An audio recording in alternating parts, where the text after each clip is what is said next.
दुनिया की आबादी के अंदर मुसलमानों का हिस्सा 30% है। इस्लामी ममालिक में पाकिस्तान सबसे आगे है जंगी टेक्नोलॉजी के लिहाज। इस वक्त इसको डार्क हॉर्स के तौर पे ट्रीट किया जा रहा है। तुर्की दुनिया में बेहतरीन ड्रोन्स बनाता है। इजिप्ट के पास तीसरा इस्लामी मुल्क है जिसके पास बेहतरीन एयरफोर्स है, जंग लड़ने की सलाहियत है। प्रोपेगेंडा किया गया जब इंडिया पाकिस्तान जंग हुई, पाकिस्तान ने चीनी टेक्नोलॉजी इस्तेमाल की। चीन और पाकिस्तान की टेक्नोलॉजी को अलग अलग नहीं है, ये दोनों मुल्क मिल के काम करते हैं। ईरान और इसराइल के दरमियान जंग बंदी हो गई है, सीज फायर हो गया। मशरिक़ वस्ता में गल्फ की एयर स्पेस है वो भी मुकम्मल तौर पे एक्टिव कर दी गई है। इजरायली एयर स्पेस भी एक्टिव है और ईरानियन भी।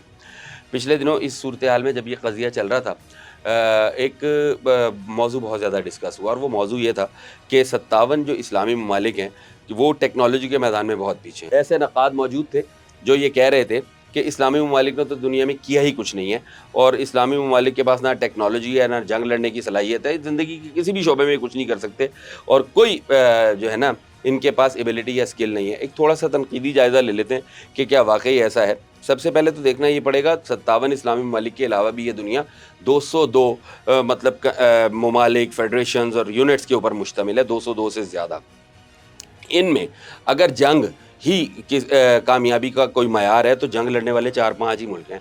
मतलब ज़्यादातर यूएसए जंग लड़ता है, पहले रशिया जंगों में मुलव्वस रहा है, उससे पहले जर्मन जंगें लड़ते रहे, जापानीज़ जंगें लड़ते रहे।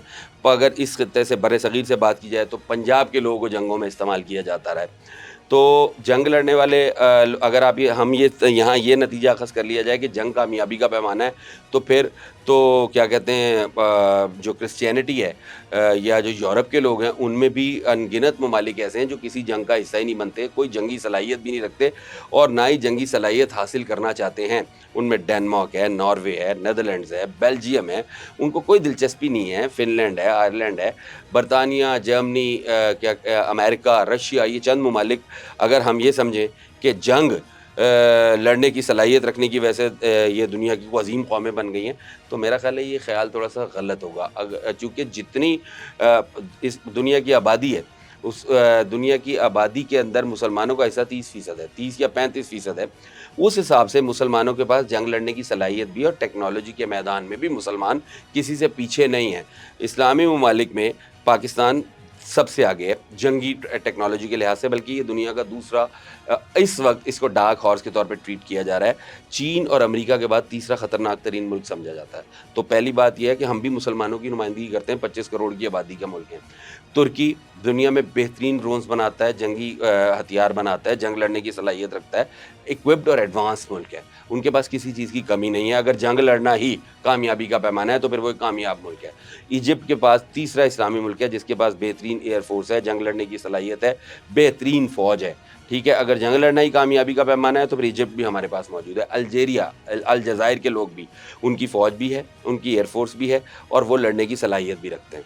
लिहाजा अगर जंग पैमाना है तो अगर यूरोप से, अमेरिका से या वेस्ट से या क्रिश्चियनिटी से 4 या 5 तगड़े मुल्क हम आप ये समझते हैं कि वो मतलब कोई मिलिट्री माइट्स हैं, तो 4 या 5 मिलिट्री माइट्स उनसे 19-20 के फ़र्क से हमारे मुसलमानों में भी मौजूद हैं। अब बात करते हैं टेक्नोलॉजी के हवाले से कि टेक्नोलॉजी के शोबे में मुसलमान ममालिक ने टेक्नोलॉजी हासिल नहीं की, तो भाई यूरोप के ममालिक ने कौन सी हासिल कर ली है?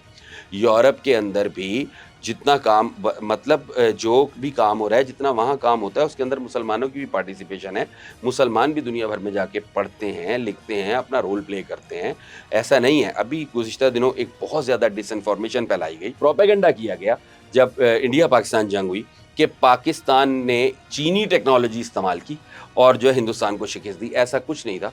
चीन और पाकिस्तान की टेक्नोलॉजी को अलग अलग नहीं है, ये दोनों मुल्क मिल के काम करते हैं, मिल के ऑपरेट करते हैं। जो टेक्नोलॉजी पाकिस्तान इस्तेमाल कर रहा है वो हमारी बनाई हुई है, हमारी बनाई हुई, हमारी दी हुई बहुत सारी चीज़ें चाइना भी इस्तेमाल कर रहा होता है। कंबाइंड ऑपरेशंस होते हैं। बस इशू ये है कि बैक बेंचर्स, सोशल साइंसेज पढ़े हुए लोग, रिजेक्टेड तबका दुनिया भर में मौजूद है, वो हमारे मुल्क में भी मौजूद है, जिनके पास करने को कोई काम नहीं होता, उनके पास उंगलियां उठाने का बहुत वक्त होता है। उंगलियां उठाने से कुछ बनता नहीं है। मुसलमान 57 इस्लामी मुल्क जो हैं वो अपने हिस्से का काम करते रहते हैं।